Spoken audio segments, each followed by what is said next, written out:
Morning all of you. Online class में आप सभी का स्वागत है। आज हम साहित्य सागर में पोयम नंबर 9 कविता पढ़ेंगे। 9 नंबर की, चलना हमारा काम है। कविता देखेंगे। गति प्रबल पैरों में भरी, गति प्रबल पैरों में भरी, फिर क्यों रहूं दर दर खड़ा, जब आज मेरे सामने है रास्ता इतना बड़ा। जब तक न मंजिल पा सकूं तब तक मुझे न विराम है, चलना हमारा काम है। कुछ कह लिया, कुछ सुन लिया, कुछ बोझ अपना बट गया, अच्छा हुआ तुम मिल गई, कुछ रास्ता ही कट गया। क्या राह में परिचय कहूँ, राही हमारा नाम है, चलना हमारा काम है। इस कविता में कवि कह रहे हैं कि अपने कदमों में प्रबल गति, प्रबल मतलब होता है तेजी, गति मतलब होता है एकदम तेज चलना। प्रबल मतलब हमारे पैर कमज़ोर नहीं है, अभी भी हमारे पैरों में दम है, बल है अभी भी हमारे पैरों में। तो फिर मैं क्यों दर दर खड़ा, तो फिर मैं क्यों रुक रुक कर चलूं, क्यों रुक जाऊं अपनी मंजिल को पाने के लिए। जब आज मेरे सामने इतना बड़ा रास्ता है तो मुझे रुक रुक कर या रुक जाना ही शोभा नहीं देता। मुझे अपने लक्ष्य को प्राप्त करने के लिए, मुझे अपनी मंजिल को प्राप्त करने के लिए अग्रसर होना ही पड़ेगा, चलना ही पड़ेगा। हमारे पैरों में मुझे तेज़ी और बल अर्थात मजबूत बल के साथ आगे बढ़ते रहना ही पड़ेगा, तभी मैं अपने मंजिल को पा सकूँगा। नहीं तो मैं अपने मंजिल को पा सकता नहीं हूँ। तब तक मुझे ना विराम है, जब तक मैं अपनी मंजिल को पा नहीं सकूँगा तब तक मैं विराम अर्थात रुकूँगा नहीं, चलता ही रहूँगा। मुझे अपना रास्ता प्राप्त करना ही है, अर्थात मुझे अपना लक्ष्य प्राप्त करना ही है। जब तक मैं अपना लक्ष्य प्राप्त नहीं कर लूँगा तब तक मैं विश्राम नहीं करूँगा, क्योंकि उनका कार्य तो जीवन पथ पर निरंतर अग्रसर होना ही है, चलना हमारा काम है। जब तक हम चलेंगे नहीं तो हमें अपनी मंजिल प्राप्त नहीं होगी, इसीलिए हमें आगे बढ़ते रहना चाहिए। कुछ कह लिया, कुछ सुन लिया, कुछ बोझ अपना बट गया। यहाँ कह रहे हैं कि जब हम रास्ते में चलते हैं, जब हमारे लक्ष्य की तरफ हम आगे बढ़ते हैं तो बहुत सी ऐसे लोग आते हैं, बहुत से ऐसे लोग आते हैं कि जो कभी हमारे वो एकदम परिचित लगते हैं, एकदम हमारे घनिष्ठ मित्र की तरह लगते हैं। तो कुछ हम उनसे अपने मन की बात कह लेते हैं, और जब हम हमारे मन की बात कह लेते हैं तो हमें लगता है कि जैसे हमारा कुछ बोझ ही उतर गया, हमारे मन पे जो भार था वो भार ही उतर गया है। अच्छा हुआ तुम मिल गए। रास्ते में कोई ऐसा भी व्यक्ति होता है जो अपना परिचय लगता है, ऐसा लगता है जैसा हमारा परिचित, हमारा स्नेही, हमारा प्रेमी व्यक्ति मिल गया है। तो उसको देखकर हमें क्या लगता है कि हमारा रास्ता भी जल्दी कट गया। हमारे बोझ, जो हमारे मन पर बोझ होता है, उसे भी हम उससे कुछ कहकर अपने बोझ को हल्का कर लेते हैं। और साथ में जब अच्छे मित्र मिल जाते हैं, अच्छे स्नेही प्रेमी मिल जाते हैं, तो रास्ता भी सरलता से कट जाता है। क्या राह में परिचय कहूँ, राही हमारा नाम है। क्या राह में परिचय, जब राही मिलते हैं तो राही एक दूसरे से अपना कौन सा परिचय देते हैं कि साथी, अर्थात राही कह के ही अपना परिचय दिया जाता है।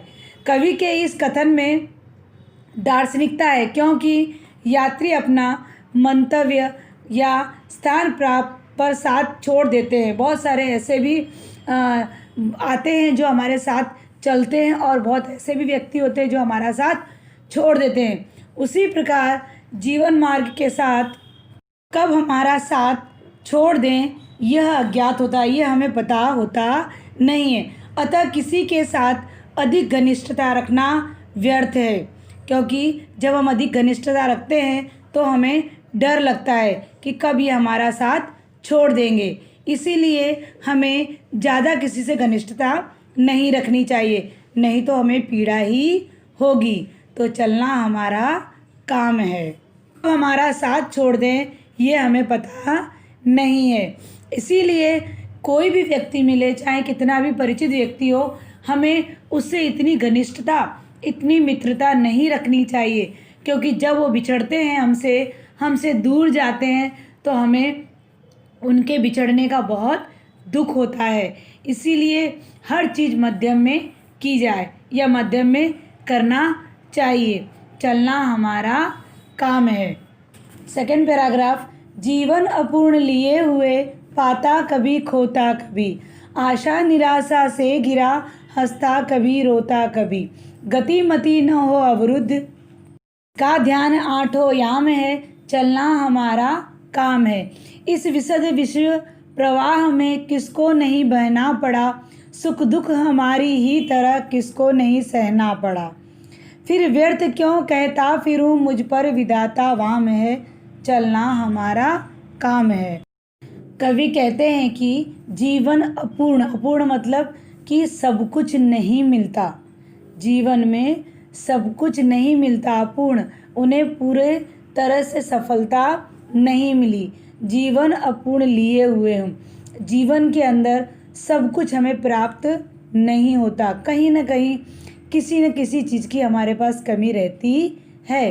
पाता कभी खोता कभी, ऐसा नहीं है कि जीवन में हमें कोई उपलब्धि नहीं मिली, जीवन में बहुत सारी उपलब्धियां मिली भी हैं, तो कभी मिली हैं तो कभी खोता, कभी मिलती भी हैं और कभी नहीं भी मिलती हैं।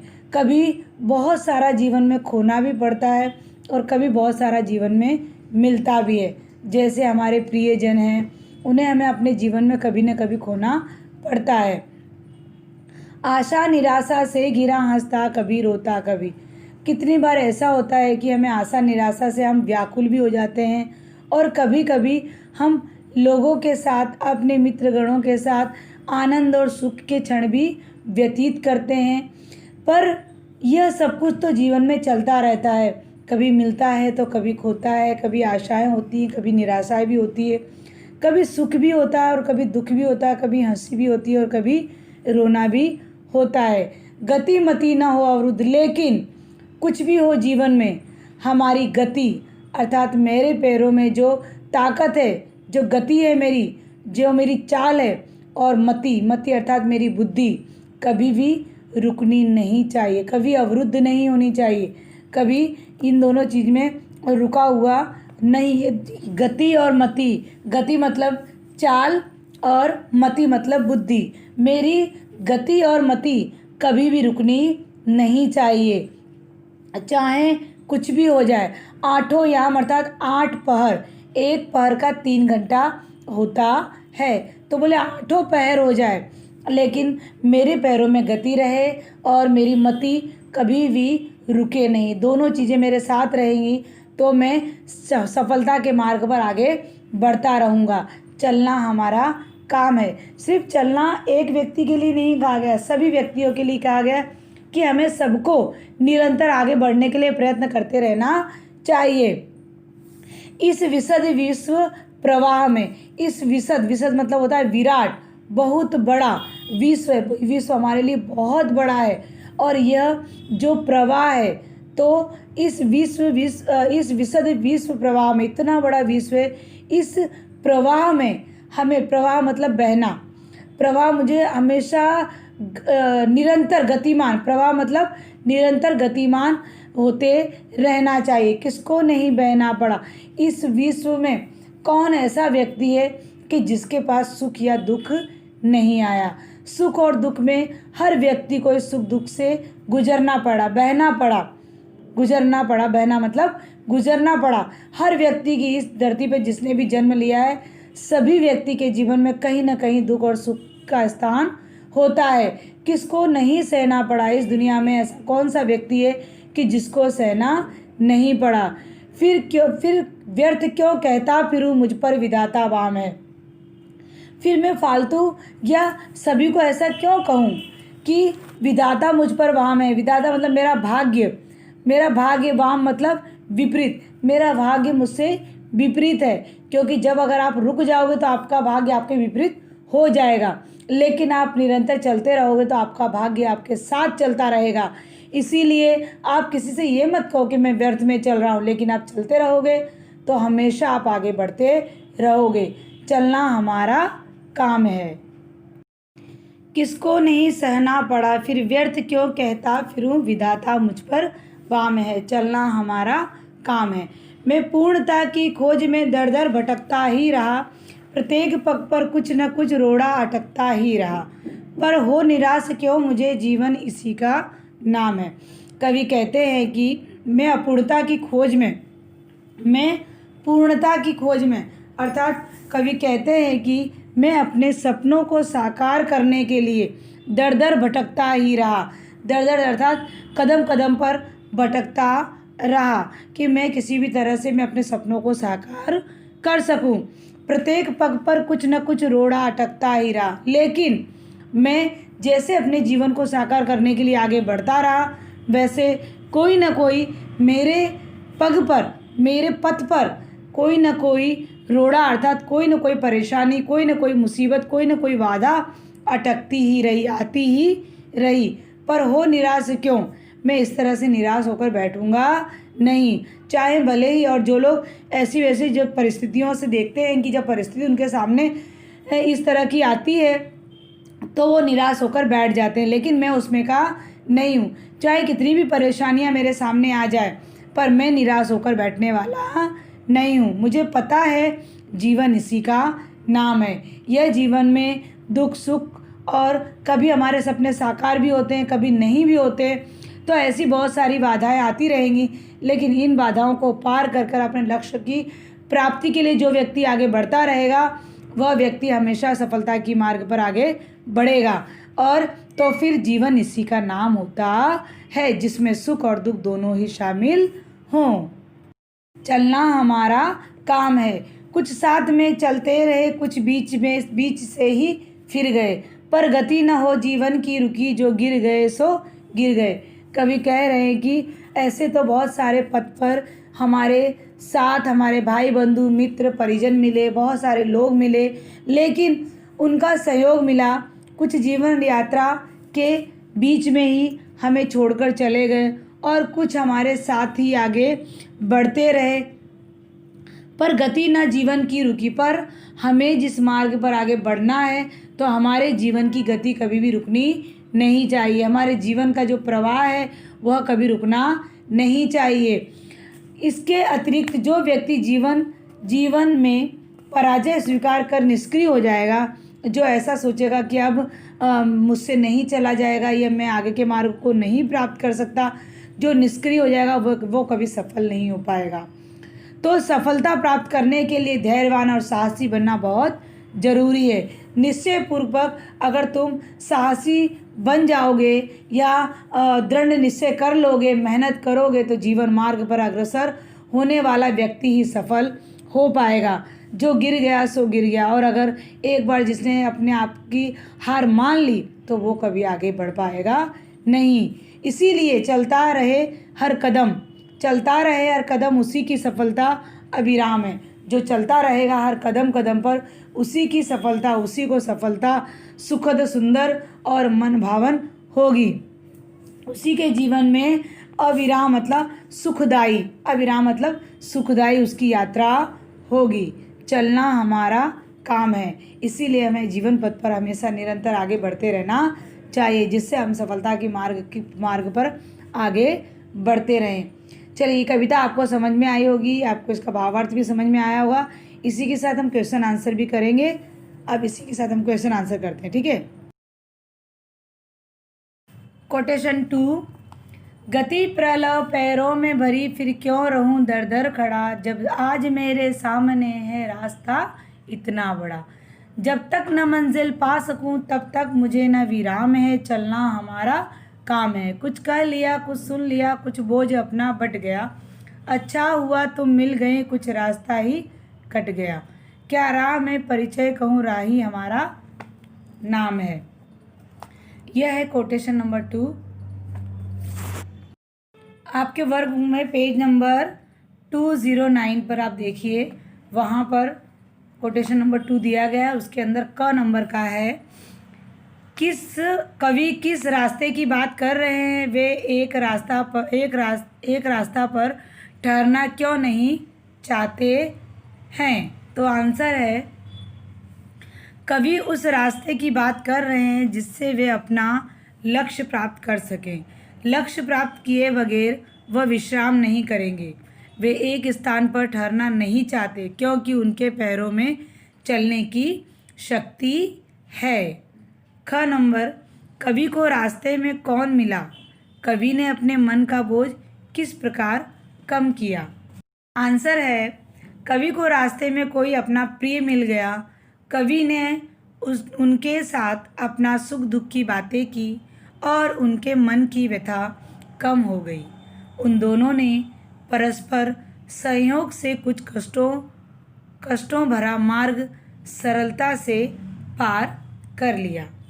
ग नंबर है, कवि ने अपना परिचय राही रूप में ही क्यों दिया?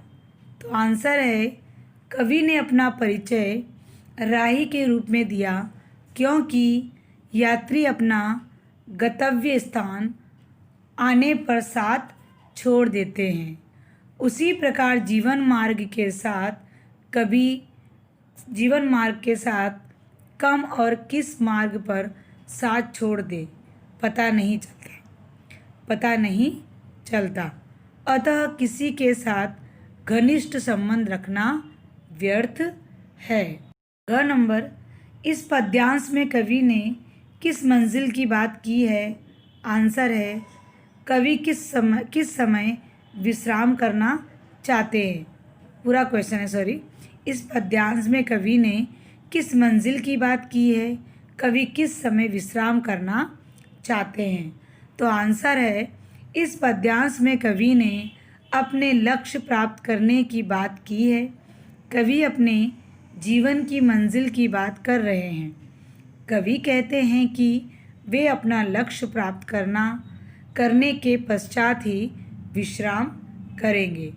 ड नंबर देखें, चलना हमारा काम है। इस कविता से आपको क्या शिक्षा प्राप्त हुई? आंसर है चलना हमारा काम है।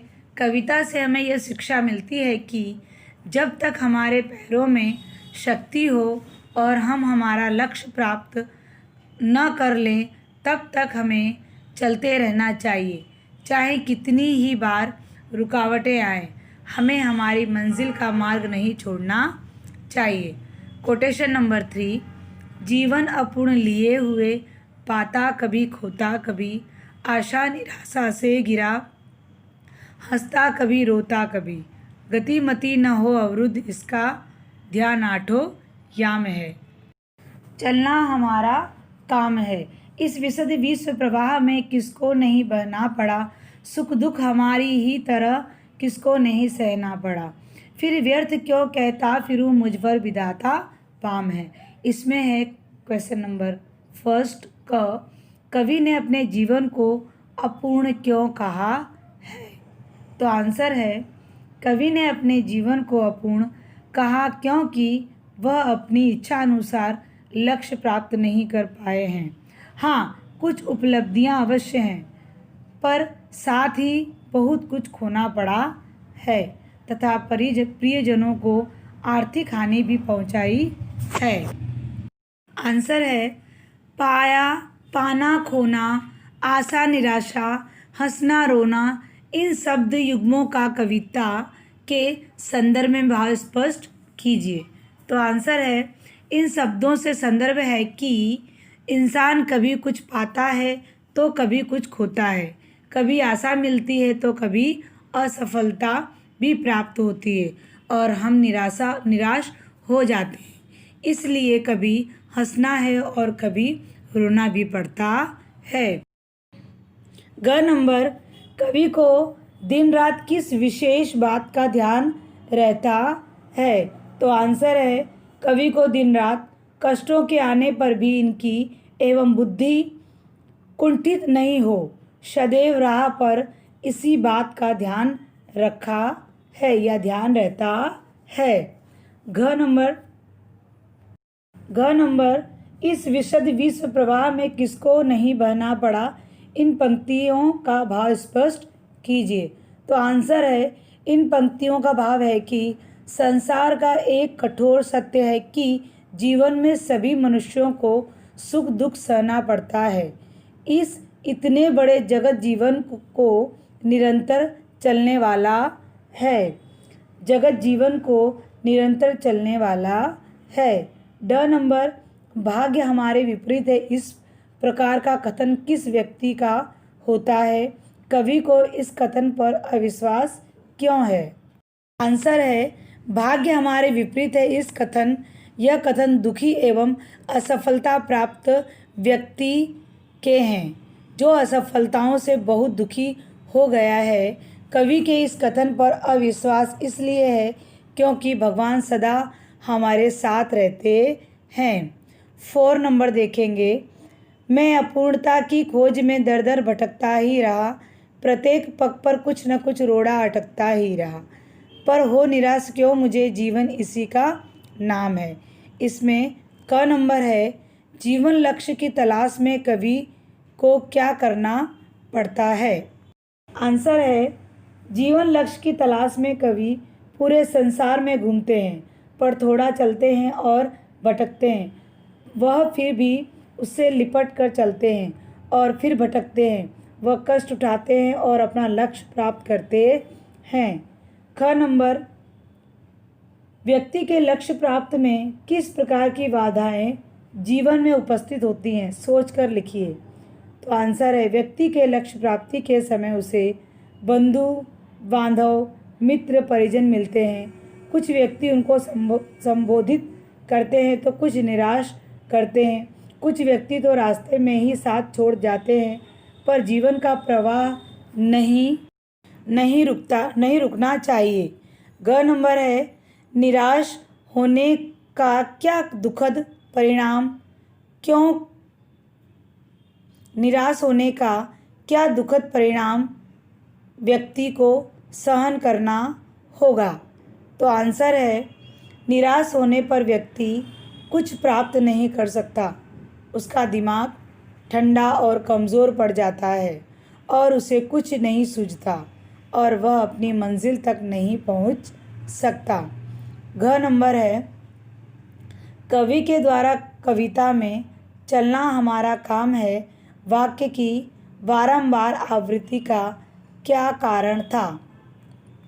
आंसर है, कवि के द्वारा कविता में चलना हमारा काम है यह वाक्य बारंबार प्रयुक्त किया है क्योंकि व्यक्ति को हार से निराशा न होकर वे प्रयत्न करने की प्रेरणा देना चाहते हैं। और इतना लिखने के बाद आपको और लिखना है इसमें सेमेस टू का ड। ठीक है, फिर आगे ड नंबर देखेंगे। भाग्य या पुरुषार्थ, आप इन दोनों में से किस पक्ष का समर्थन करेंगे और क्यों? तो आंसर है, भाग्य का अर्थ होता है नसीब। जो व्यक्ति नसीब पर हर कार्य छोड़ देते हैं वह व्यक्ति कभी लक्ष्य को प्राप्त नहीं कर सकता, लेकिन जो व्यक्ति पुरुषार्थ और परिश्रम करते हैं उसके लिए दुनिया की कोई चीज़ नामुमकिन नहीं है। एक मनुष्य ही है जो अपने भाग्य का विधाता होता है। इसलिए व्यक्ति को भाग्य पर नहीं बल्कि पुरुषार्थ का अर्थ होता है मेहनत पर विश्वास करना चाहिए। तो बल्कि पुरुषार्थ में मानकर चलना चाहिए। अब आपका यहाँ पर लेसन जो 9 नंबर का है, चलना हमारा काम है, इसके भावार्थ और प्रश्नोत्तर दोनों ही हमारे यहाँ पर कंप्लीट हो गए हैं। और थोड़ा राइटिंग अगर नहीं भी समझ में आती है आपको, इसकी ऐसे तो राइटिंग बहुत अच्छी है, नहीं भी समझ में आए तो आप वीडियो देख लेना, तो आपको वीडियो के अंदर यह सब क्लियर हो जाएगा। ठीक है, चलिए इसी के साथ मैं अपनी वाणी को विराम देती हूँ। अस्तु, धन्यवाद। और एक ध्यान रखना, जितना मैं पढ़ाती हूँ उतना आपको लिखते हुए जाना है। सभी आप लिखते रहोगे, चाहे आपको वर्कबुक में लिखना तो वर्कबुक में लिखो या आपको आपके नोटबुक में लिखना तो, लेकिन लिखते रहना है साथ साथ में, जिससे आपको कोई बाद में परेशानी ना हो। चलिए, धन्यवाद।